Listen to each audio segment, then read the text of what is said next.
tell me about yourself. Who are you? I'm a bloke sitting in the corner thinking, what the hell am I doing here? My career has never been terribly planned. I did, when I left school at 18, or college at 18, having done A-levels, my father said to me, go and work in a bank. Okay, I know nothing different. So I did, and I did it for 5 years, and it was the most dull and boring 5 years of my life. They took me on some graduate process because, I don't know, they saw something in me. I then bumped into a bloke in a pub in Richmond, where I come from, Richmond area, West London, and he had a furniture shop. So he said, oh, would you like to come and work for me? And I said, yeah, whatever. I'm not enjoying what I do. I work for Saturdays, and the first Saturday he said to me, do you want to come work for me full time? And I said, well, as long as you pay me what I'm earning now, which wasn't an awful lot, having been in the bank for 5 years, 30 odd years ago. And I was quite good at it, funny enough. I don't know why or anything like that. And I took this little company from one shop in Richmond to 6 shops, from doing less than 100,000 to doing just over 2 million quid. And then the recession hit in the late 80s, so I went to all the recruitment companies thinking I don't want to do this anymore because it's going to hit the skids any second now. And they kept offering me jobs in recruitment. I said, so why would you offer me a job in recruitment? Because you've got what it takes. And I said, what's that? Oh, you're good with people. And I said, yeah, but I know nothing about recruitment. Yeah, don't worry about that. And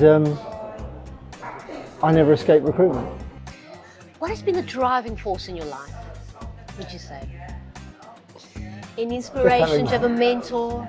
I don't really have a mentor. I have a bunch of friends who are way more successful than me, but they will listen to my ramblings of a new idea, and they will either say, look, you're talking rubbish, or what about this, or what about that? So I don't really have so much a mentor. I've just got a good bunch of people around me.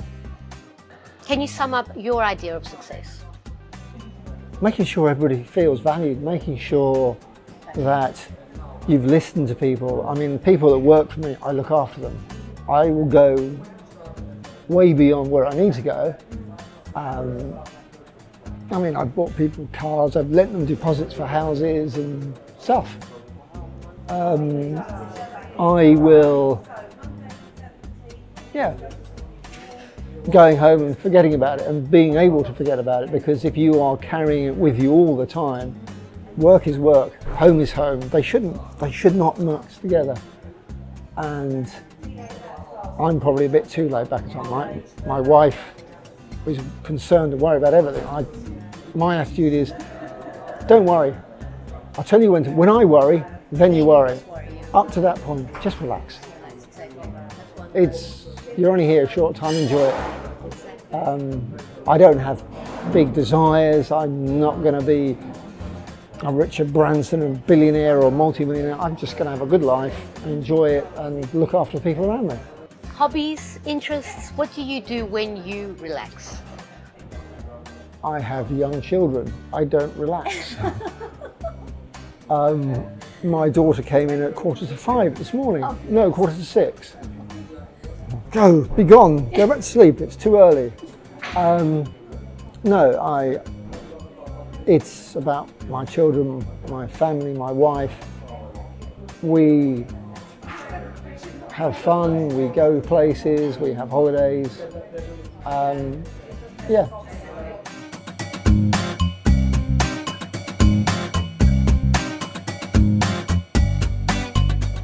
So tell me, what was your vision when you first founded your first recruitment company? It wasn't really a vision, it was, I'd been working for other people in recruitment and I felt that they weren't doing things right. I mean, little simple things. What recruitment companies forget to do is engage effectively with the candidate, as you do with the client. Because the candidate when you get somebody rings you up and looking for a job, they are at a low point because they aren't enjoying what they're doing, or they aren't being rewarded, or they aren't feeling valued or anything like that. So the ability to actually engage with these people and listen to what they're saying, simply listen to what they're saying, is fundamentally what makes a difference. And a lot of people, even now I speak to candidates. Yesterday I spoke to a bloke and he said, wow, you're the first recruiter who's actually rung me to actually talk to me and understand what I want. And the fundamental thing is, my mantras wherever I go is always return a phone call, always give a call back, because this poor sod the other end is at a low and wants somebody to listen. Simply returning the call. I mean, I've made small fortunes in not placing people. I will talk to somebody and I will listen to them. I mean, an example right now this second, there's a guy that's joined the company. It's a global entity. I didn't place him, but I listened to him. He's joined the company. He's taken 2 people off me this year and he wants another 2 and another 4 at the end of the year. I didn't get him a job. I just listened to him. So, yeah, listen, talk to people. Tell me about Recruit Zone.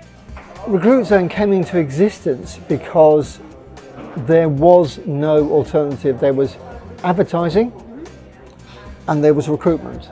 Advertising is one end of the scale, which will cost you a job board, 200-300 quid. Recruitment, the other end of the scale, 20%, 10, 15, 20,000 pounds. There's a big gap there.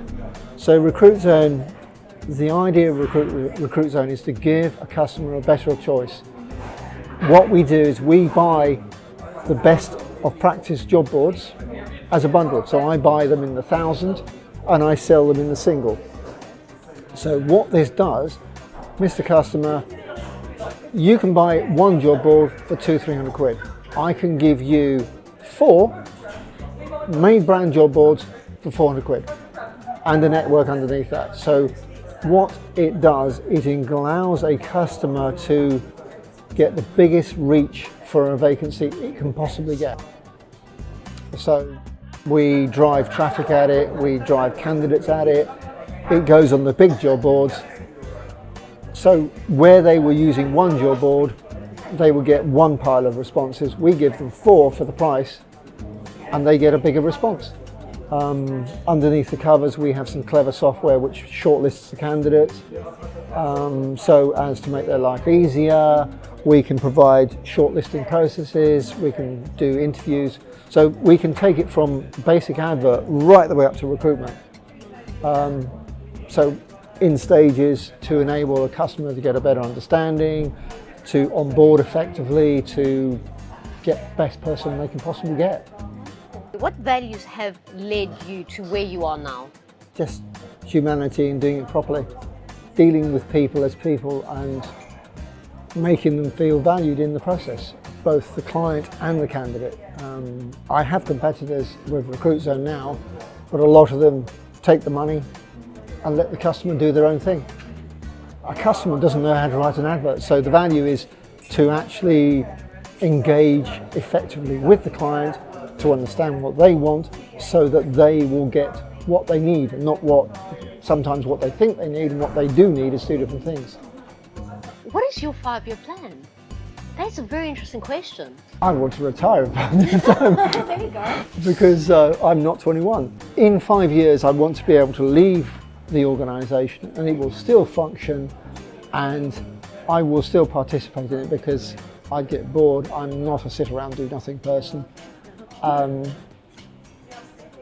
always got little ideas on the bubble. I've set several companies up. Some have worked, some have failed. Some have failed really badly, some have worked really well. And you know, I've got another little thing on the go at the moment. And it's fun to have your fingers in different pies. Because then you don't have one thought process going through, and the fact you've got several things going at the same time allows you to, one will work with the other. I mean, the other role or the other function is within the recruitment process, but it's bringing a solution to a problem that is there, people are aware of it, but nobody's done anything about it.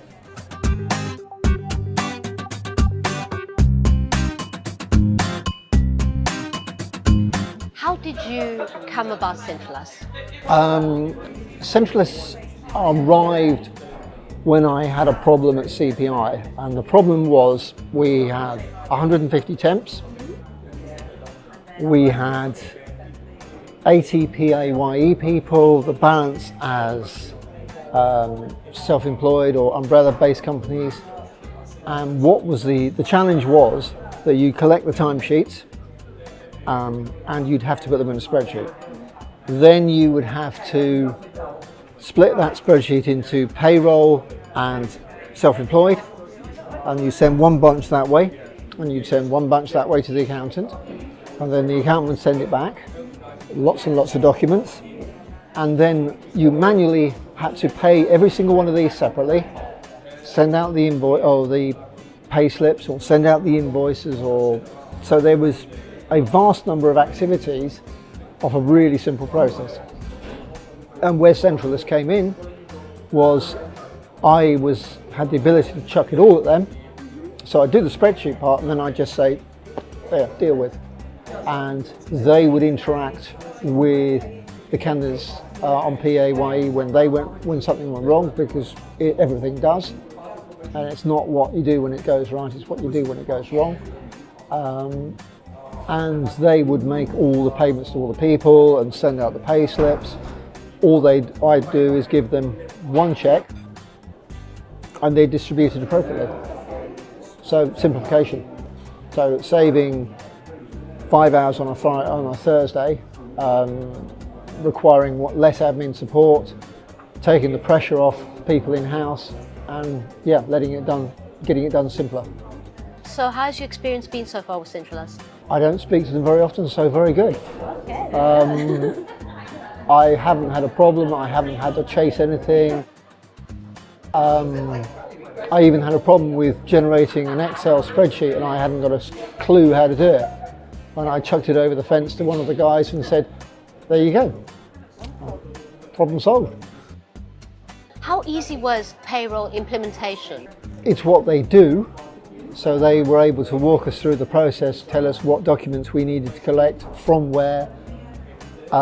They generated forms that we sent out to the candidates, so they effectively walked us through the process to make it as free and easy and less daunting as possible. And have you noticed a difference since you started working with them? Admin's a lot more relaxed. They aren't so frenetic, and they got a bit more control. And they are able to do the other functions which they were actually there for, which wasn't payroll. But it's very important. Yeah, they can now do their job. Neal, thank you so much for your time. My pleasure. On behalf of Employment Innovation TV and Centralus, and have a lovely day. Thank you very much indeed.